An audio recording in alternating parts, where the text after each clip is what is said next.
a borough of culture, history, struggle, and survival. Behind its brownstones and coffee shops lies another story, one that rises from the bricks and steels of its housing projects. These buildings aren't just structures, they're the backbone of communities, the birthplace of legends, and a symbol of resilience in the face of systemic hardship. Today, we take a deep look into Brooklyn's housing projects, where they came from, what they endured, and what the future holds. In the 1930s, during the Great Depression, New York City began building public housing to fight overcrowding and poverty. By the mid-20th century, Brooklyn became a major hub for the housing boom. New York City Housing Authority built massive developments, offering working-class families a fresh start. But over time, as industry left and funding dried up, those same buildings began to deteriorate. Marcy houses, Bed-Stuy.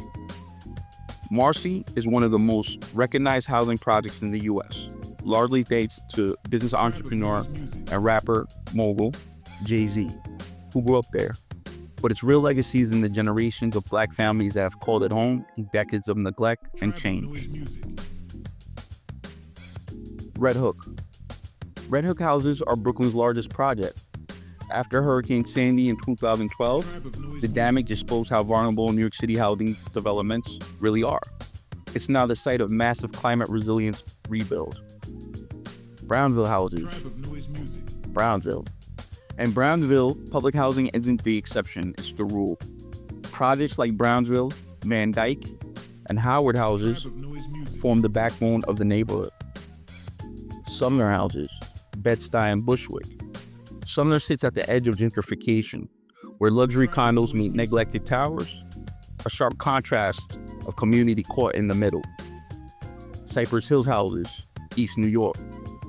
Out in East New York, Cypress Hill doesn't get the spotlight, but the issues are the same. Underfunding, maintenance delays, and fear of being pushed out by revitalization. Van Dyke and Tilden houses, Brownsville. These two giants of Brownsville have seen it all, from the heroin era to the crack epidemic, and now community renewal efforts driven by the locals. Lafayette Gardens, Clinton Hills. Lafayette Gardens surrounded by million-dollar brownstones. Residents live just steps away from Brooklyn's new elite, often without basic repairs. Tompkins houses, Bed-Stuy. Tompkins houses has been around since 1964 and are home to the tight-knit Bed-Stuy community. They stand as a cultural landmark in a rapidly changing neighborhood. Brooklyn houses, Canarsie.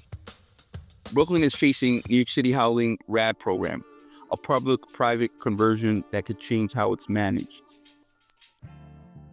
Some residents fear privatization, others see it as a survival. Farragut, downtown Brooklyn. Farragut sits between Dumbo's luxury lofts and the Brooklyn Navy Yard. It's one of the clearest pictures of inequality in New York.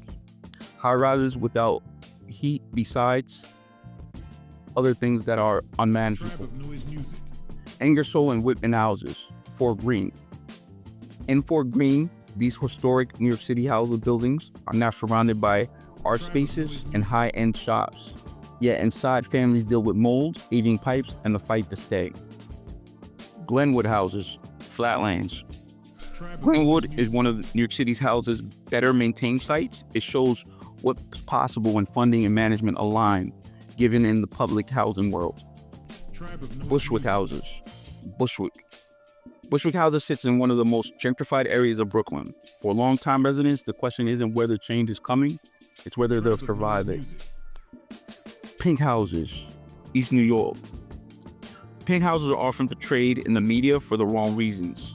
Violence, leasing, poverty. But inside, family, workers, and elders want to live in peace and deserve the same. The conclusion and the future of New York City housing in Brooklyn. From Red Hook to Bushwick, New York City housing buildings are aging, and so are the promises made to the people inside them. Some are being converted to private management, others are left waiting years for basic repairs. Residents say, build lives, raise children, fight for better. The projects of Brooklyn are more than their problems. They're the beating heart of the neighborhoods. This is Brooklyn, this is survival, and this is home.